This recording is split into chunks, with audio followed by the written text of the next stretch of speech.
Hello everybody, welcome to my channel. This is Sandhya Rani, clinical psychologist. మీకు inspirational story చెప్పబోతున్నాను. Belgium కంట్రీకి సంబంధించిన Laurent Simon అనే 15 ఏళ్ల పిల్లవాడు పిహెచ్డి పూర్తి చేశాడు. క్వాంటమ్ ఫిజిక్స్లో డాక్టరేట్ ప్రెజెంటేషన్ ఇచ్చి రీసెంట్గా డాక్టరేట్ తీసుకున్నాడు.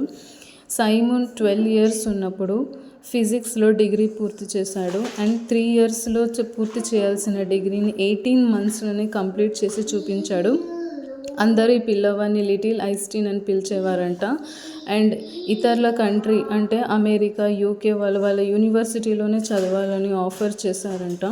కానీ సైమన్ క్వాంటమ్ యూనివర్సిటీలో సీట్ సంపాదించి ఫిజిక్స్లో థీసిస్ ప్రెజెంటేషన్ ఇచ్చి రీసెంట్గా డాక్టరేట్ అందుకున్నాడంట. కానీ సైమన్ ఐక్యూ లెవెల్లో 145 దాకా ఉందని నిపుణులు గుర్తించారంట. మరైతే మీరేమంటారు? ఈ వీడియో ద్వారా నేనైతే చాలా షాక్ అయ్యాను. మీకు ఎలా అనిపించిందో నా కామెంట్ బాక్స్ ద్వారా తెలియచేయండి. ఈ వీడియో నచ్చితే లైక్ చేయండి, షేర్ చేయండి. మరింత ఇన్ఫర్మేషన్ కోసం నా ఛానల్ని సబ్స్క్రైబ్ చేసుకోండి. Thank you.